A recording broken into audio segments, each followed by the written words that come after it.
No, I was thinking about it earlier. It's funny because I was telling someone earlier, I was like, oh yeah, I'm doing a podcast episode tonight, and it's been 2.5 years, and I was telling them about how it was episode 10 and how my episode was about the importance of being alone and finding yourself, and and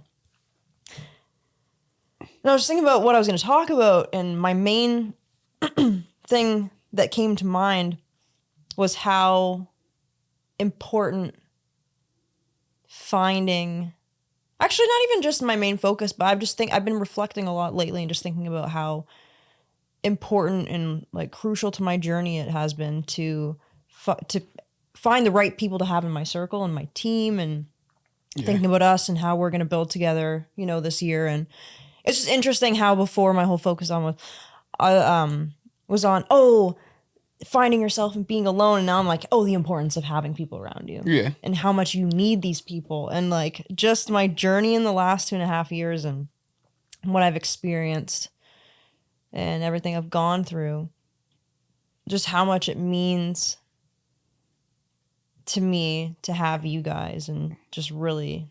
You also have just been talking about rebranding and, taking different directions in life, and, your journey with God and all that. And I think it's also you've just kind of been finding yourself and really finding the right direction for the podcast. And I think honestly, I think that's better than just throwing out a bunch of episodes that don't necessarily feel like they're really true to who you are and like your vision of what you want this to be.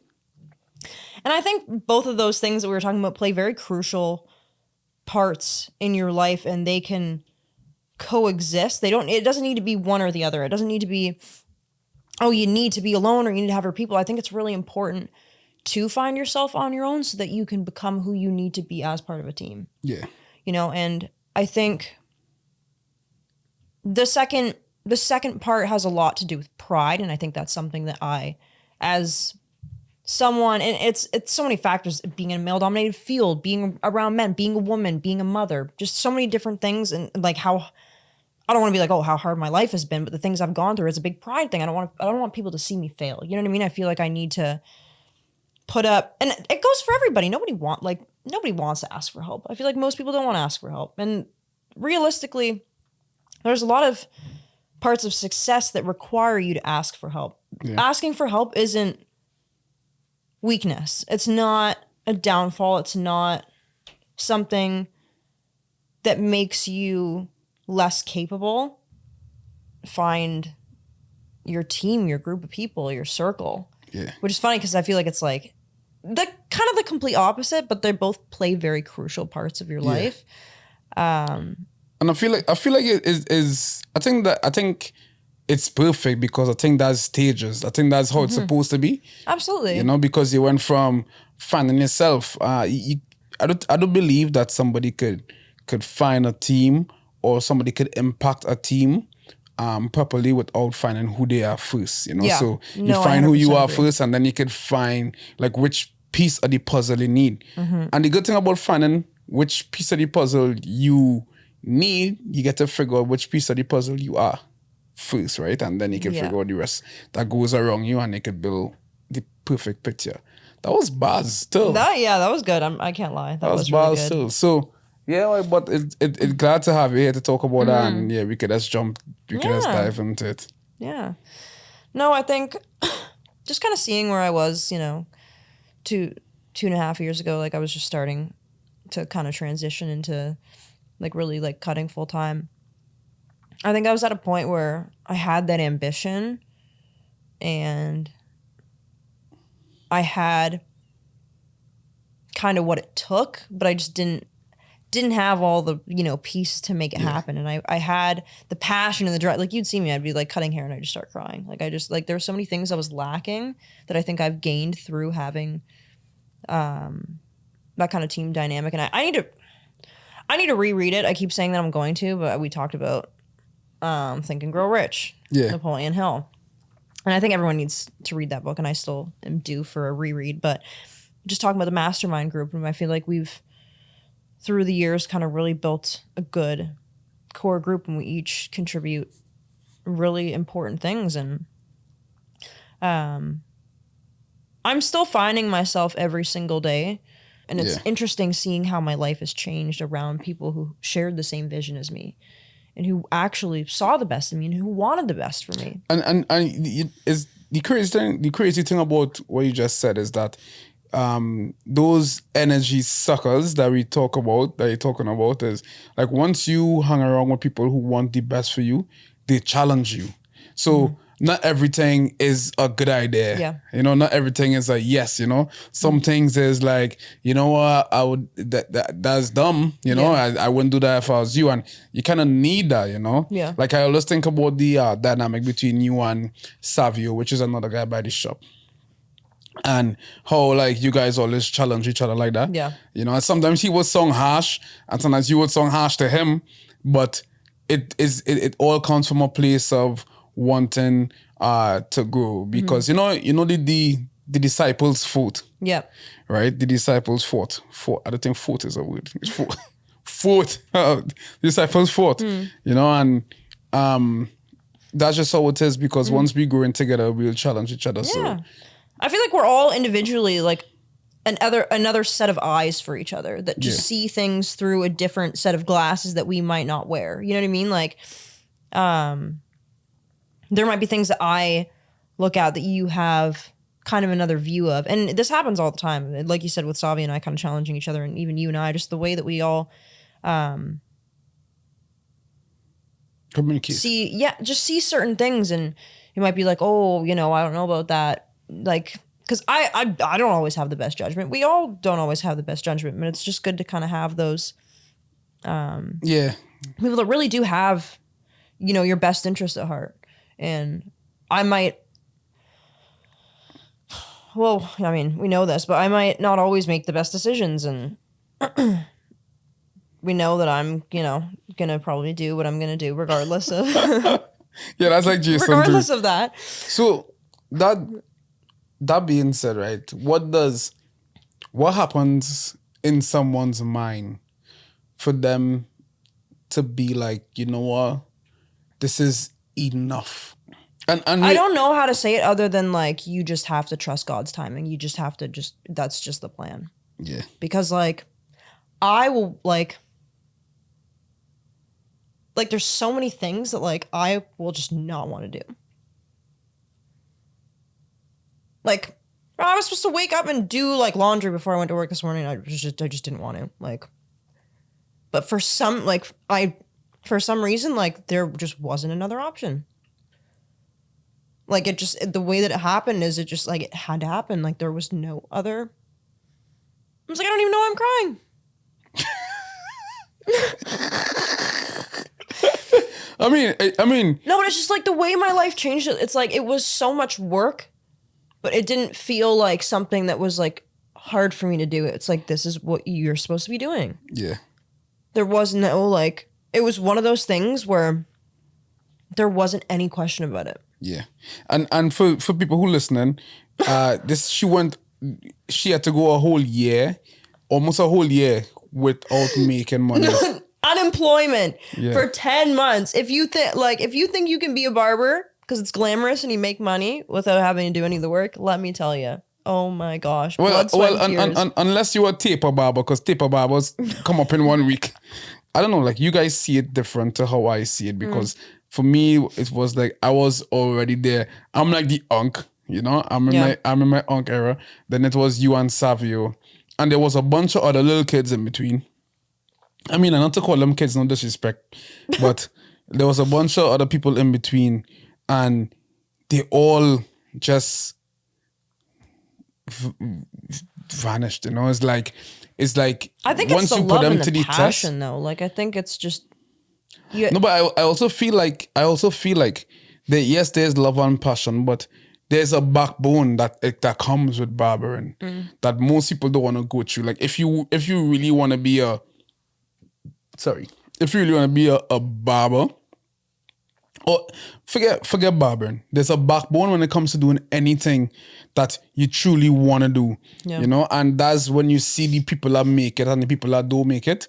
And the ones that don't make it, they always blame certain things or certain seasons. But Yeah. That comes with the territory, right? Mm-hmm. Yeah, I don't know. It just, like I said, I just didn't give myself any other option. Like, I just knew that it was something that I wanted to do, and I knew it was something that I had to do, and I put literally all my time and energy and focus into it, and it was not easy, but it wasn't really something that I doubted, and if it was due to other things. You know, they were like, a lot of it was self-confidence related, but I honestly, I don't think there was ever that moment where I was just like, oh, enough is enough. Like,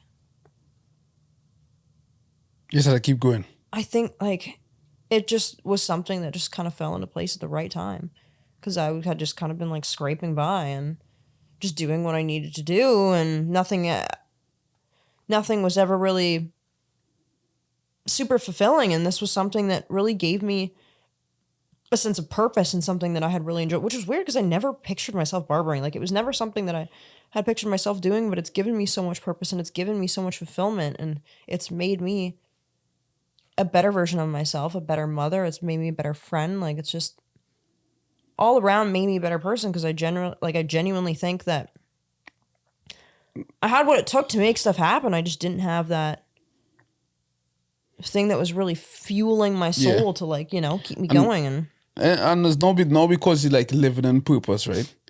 Yeah, so like you're living in purpose, and the good thing with barbering is that you get to meet so much different people, and they kind of reflect who you are in a way. You know, you get to see yourself from a different lens every single day, and I think that's rewarding. You know, for anybody. Yeah. No, absolutely, and you know, I've obviously had the experience, like, working with you guys and meeting a bunch of people and having different conversations. And yeah, money is obviously, I'm a very money-driven person, but that's not what I love it for. Yeah. It's something that I genuinely really enjoy. It's something that's creative. It's something that allows me to meet cool people and make good connections, you know. I recently went to LA and, you know, went to a couple barbershops and, you know, saw how those shops worked and the people coming in and out. And it's just all the different people you see coming in and out. And it's crazy because when I just met you, I didn't even think you had a passport. No, I didn't. I had never traveled in my entire life. I traveled for the first time in June. And honestly, it's not something that I ever thought that I would do. Yeah. And even within the last 6 months, I've traveled to LA so many times. I've, you know, worked harder than I ever thought I would work. And it's honestly, the growth is just and I know that, like, when you travel, this is the thing about traveling that most people don't really realize. It's that when you travel, you grow so quick. It's almost like an instant growth, you know, like your mind just open to how big the world really is. Yeah. You know? Oh, absolutely. And then you start to realize how small you actually are. Like, nobody care. Yeah. You know, if you... Well, in March, like, I want to go to... I was talking to Jason about, like, going to Trinidad, and I was thinking about going to New York. Like, it's not even about where you go. I think it's just, like, seeing what's outside of your norm and what you're used to. And it's, like, it's such a needed reset, because I feel like every time I come back, I feel excited to come back. I feel excited to see you guys. I'm excited to see my clients. I'm excited... Obviously, my daughter, that's a given. But, like, I'm excited... I almost feel like I'm at this, like, plateau, and I'm like, okay, I need some sort of reset. I need something to kind of, to show me, to kind of put things in a new light. And I come back and I'm just so much more motivated. No, yeah, exactly. And I came back, like January, like beginning of January, and I was like, okay, you know what? Like, I'm ready to lock in, like, get my goals ready. Like, I really want to, you know, us to figure out, like, what we're gonna do this year, because like, this is a year that I'm very... And I also just recently quit smoking too. That's crazy. Never thought I would do that ever. But so there's a couple of things that you said that I want to touch on before you even move on, because there's something that like, whenever we travel and we go to, like, these new places, Christy always says, isn't it crazy that this is someone's life every day? Like, this corner store that we pass in here in this new place. So this is someone everyday life. Like somebody is right now sleeping to go to work today, you know. And the good thing about vacation and the like what you really want in life is to have a vacation that after 3 days you're like, okay, I'm ready to be done. You know, I could go back and be happy. You know, I missed certain things about work and that kind of thing, right? And so that's good. That's the good thing about vacation, is that you really get a time to appreciate what you have. You know, because sometimes you just working there every day and then it can just be like, oh, this is all that life have to offer. Yeah. Just I'm gonna die right here. Then you go on a vacation and then you come back and you're like, yo, I'm back. I'm happy to be here. We're happy to hear the banter. Yeah. You know, and that kind of stuff. It's the environment. Yeah. And I don't know. I think going certain places and just seeing like, oh, this is like people's everyday life. Honestly, if any, like, I know that I need to be motivated here and I need to like find that here, but you know, like we talked about, like I'm turning 30 and I hadn't been anywhere but here. Like I've literally been here my whole life. Mm-hmm. Spending and honestly, like anytime I went on a trip, literally after like 2 days, I was like low-key like ready to go back. Like, and it wasn't even because I wasn't having fun. It wasn't because I was, you know, whatever. I was like, I'm ready to get back to work. Like I would go to LA and I would just see what people are doing in certain things on a larger scale. And I'm like, these people are like getting things done. Yeah. Like there's so much out there. And it made me motivated to come back and like work harder, because it's like, these are people like, sorry, these people aren't special. Yeah. These are like people like you. They're just living in a different city. They're just literally like people are like coming and talking to me and they're like, oh my God, like you're so cool. Like, are you an artist? And I'm like, oh, I'm a barber. And it's like people that like, you think it's just like this huge like, and it's like these are just normal people. They're just like exactly. I'm like, there's people that are like just like me, just doing all this, and it's just like they're just and they're trying. You know, everyone is trying. I was like, everyone is trying. You know, and it motivated me more to just come back and lock in and grind and like just kind of see the bigger picture. And it's not even necessarily like, oh, taking this somewhere else. It's just seeing it's possible. And it's crazy because there is a lot of money out there, but it's also an insanely saturated market. Mm-hmm. And the market here isn't nearly as saturated. Like it honestly, like what we can be doing is so much. It honestly made it like, it made me more grateful for what I have here and the team that I have here, because I was talking, I don't know if I'm supposed to say this or not, but I was talking to someone about LA and the people that are there and just kind of how like shallow people are and like how like the barber industry is there. And it's a very cold industry. It's a very, like, people utilize barbershops as vessels to just make money. It's a very self-centered. Yeah. People are not in it for the team dynamic. People are in it for themselves, and they're just doing whatever they can. Like, it's all this content creation, and people are just doing it for money, money, money. And it's not this, like, warm, like, family environment that we have. Like, and that it made me realize how special that is. And, like, the amount that you can achieve having something like that, like having a group of people that's truly like in your corner, not just in your corner, but we're going to each other's like kids' birthday parties. Like the love that we truly have for each other is like, we can achieve so much. Yeah. It's like these people don't care about each other. Like it's so hard for people to find people to like work at their barbershop or like, you know, form a team with, because these people only care for themselves. And it's like, we're here with a market that's, we can be dominating so much more than we already are.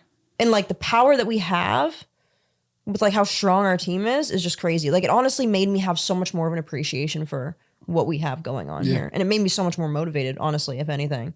I'm just great. I'm honestly like, I came back so much more grateful because I'm like, you can't find this anywhere. You can't just go out and find that. But I mean, that go back to the whole puzzle analogy. You know, it's like knowing where you fit in and also knowing who could fit in around you, you know? Yeah. So you That you're the piece you need to be to... Yeah. But they also need that piece to finish the picture, right? Yeah. So you need them and they also need you. You might be one, they might be 1,000 or how much ever. Yeah. But they still need you. Yeah. Yeah, so that's the thing though, is I think you know, like I don't know if there's any particular thing that I can say really identifies whether or not a person is like right to be in your life or not. I think it's just people, because you'll always get that feel. You'll always have that discernment. You'll always know, you know, you'll have that discernment. You'll know when someone's not a right person to be around. Whether you choose to accept that or ignore it, you know, is totally on you. But like I said, all the people that I'm around, all the people I surround myself with, and I hope other people choose to, are all people that have motivation, have drive, want to grow, share similar visions, even if it's not the exact same, you know, end goal. Yeah. Just people that I know I'm not going to take a bunch of steps backwards if I'm around and just truly have my best interest at heart and I have theirs. And I lost my train of thought. Do it. Let me clap it off. Yeah. I think. Okay. I think people that just make you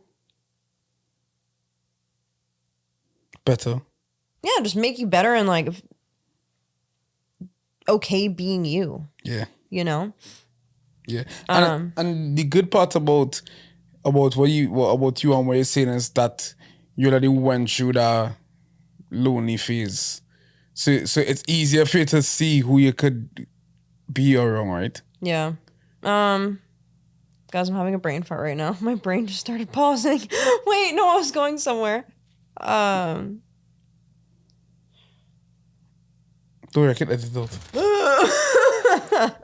Don't worry, I can edit it out. Don't panic. No, I'm trying to think. Where I was going with that. My memory's so bad. Oh my gosh.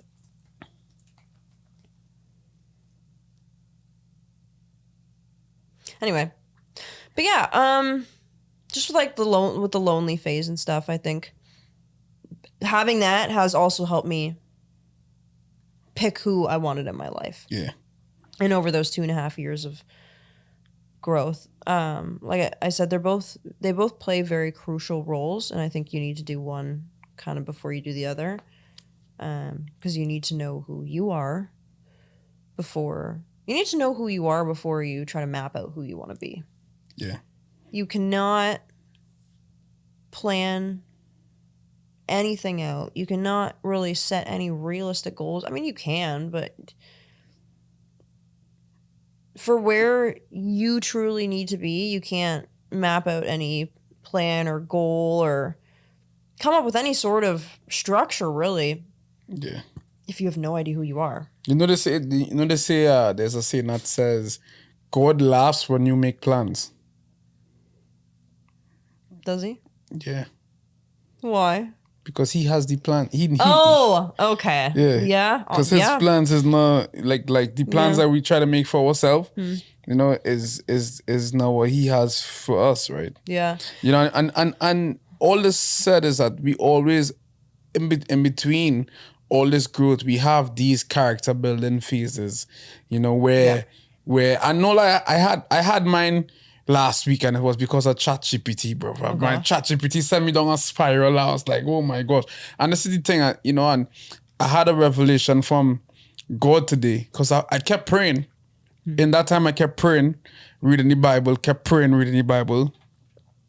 And God today, I was talking to my friends, and God was telling me, he said, imagine we was doing something together, and ChatGPT came and talked to you, and you forget about everything that we were saying because you believe ChatGPT. Imagine if David had ChatGPT when I anointed David and then told him to go and serve as a slave, basically. If he had ChatGPT would tell him, go into the kingdom, tell the king, this, try to make your name known, and then the king would see, because that's what ChatGPT would do. But the issue with how God works is that we try to think in logic, and ChatGPT is logic. Logic makes sense. The Bible says faith is the substance of things not seen. But what is a substance? A substance is something tangible. So why didn't God just say faith is things that are not seen, believing in something didn't see? He said no. Faith is a substance. But a substance is something tangible. So faith is a tangible thing that you can't see. It was crazy today. I was mind blown. Wow. And I was like, and he was like, if we sit and we talk about something, if you talk about something and we plan it, and you went on ChatGPT because it didn't make sense logically, that's your heartbreak, your spiral is on you. Yeah. Because you tried to go logic. Yeah. And it had nothing to do with logic, with the logistics. It had everything to do with being faithful. And we always and during that character building phase, it's because I know that we're talking about like all the good parts, but there's so much bad parts in between. We could talk about here. We go into LA and we doing all these different things with our lives, but if we're really honest, all those things come because of these small little farts in life that make it seem as if you're so low, And then like my boy was talking to me about it. He's like, bro, imagine Elijah prayed and when he prayed, he brought fire from heaven. And then right after that, he was in a cave crying that he wasn't enough. He was at the height of his career. And he still felt like, he still had these burdens, and I don't know, to me, that was just eye-opening. So, even though we're talking about the importance of having people around you and stuff, I just really want people to understand that all these small things that happen, like all these big things happen, you still have a bunch of small heartbreaks where you feel like life is gonna be over. Like, I'm not gonna make it through this week. Oh, I've had so many experiences like that, but it's just that life is just constant evolution. You're constantly evolving, and you're just gonna experience these things, and every day is personal growth. And like I constantly say, I don't think you're talking about God's plan. I don't think he gives you anything. I think I've always said, at least, like, I think he can present you with opportunity. Yeah. And it's your choice whether you take that and you put that effort and you put that work in or not. Yeah. You go against, you do what you need to do, or you go against it. Yeah. And there's, like, me traveling, there's maybe certain, I'm like, this was for me to go, it was supposed to be an eye-opener for me, and see things that I hadn't seen before and experience things that I'd never experienced. Definitely. And there were other aspects of it that maybe I knew weren't right, and I was, overworking myself and forcing things that weren't supposed to be happening, and kind of also going against it, when in reality it was like, maybe I was just supposed to go see the world. Yeah. And just have good experiences, and, Yeah. But instead I was like, ooh, let me go, even though I just went 2 weeks ago. Yeah. Let me just work through my sickness and my health and just go. And I want this out of it, and I want this out of it, and I want this out of it. And even though I knew it maybe wasn't the right thing, you know what I mean? Yeah. Even though I knew, like, you shouldn't be doing that. You gotta, But it's just, like you said, it's just those little farts, those little heartbreaks. It's just all part of your development, and you learn. Like I had never experienced this before, so now I know, and it never ends. Like it never ends. It happens until the last, and that it's important that we all know that even the strongest people feel like that. Even the strongest people feel like they're not enough. Yeah. That it doesn't end. Yeah. And I mean, I did so much to and I proved to myself, I was like, wow, like I just did so many things that I never even knew I was capable of doing. And then I'm like, how could I mess this up? How could I, do this when I've worked so hard and I'm such a strong person? It happens to everybody. Like, it's just how it happens. You just learn. If you could go back to yourself then, what kind of conversation you want to have with yourself, knowing who you were and what you was going through? I would just tell her to have faith and just keep working hard and just don't give in, because a bad moment's not a bad day, and a bad day is not a bad week, and a bad week's not a bad month, or a bad month's not a bad... That's not what life is. It does get better. Everything falls into place. And it's not going to happen quickly. It never does. Be yourself. Dress like yourself. Act like yourself. Stop being scared of what other people think. The people that you think are judging you, their opinions don't matter. And you know why they're judging you? They're not judging you because you scare them. They're judging you because they're scared. They're scared of being judged the way that they're judging you. And you can't reach your fullest potential unless you're truly and authentically yourself. So screw the haters. Turn up. You can do it. You're going to do it. Like, that's the crazy thing. Brother, the amount of stuff that I have achieved in the past 6 months of my life is things that actually should not be humanly possible. Like, don't include that. I guess that's the best way that we could end. I think we could end at a better high than that, and that's the best way that we could end. When you doubt yourself, you put a physical block on your ability to grow. Yes, you. When you doubt yourself and you hold yourself back to fit in certain boxes and certain spaces where you're not truly valued and appreciated, you can't really go past that. You know what's the craziest thing? What's the craziest thing? What's the craziest thing? The Bible says, without faith, it's impossible to please him. Think about that. Amen. Think about that. Without faith, it is impossible to please him. So that's exactly what you're talking about right now. And faith is everything. Yep. And yeah, I don't know. I don't think I could end it at a better high than she just did. So thanks a lot for taking the time to come on the show. Me. Yeah, anytime. We'll be back in another 2.5 years to see where we're at. Yeah. Hopefully by then you're driving a Maserati. So you could do it. We could do the podcast in the Maserati. That'd be sick. So anyway, I will be driving.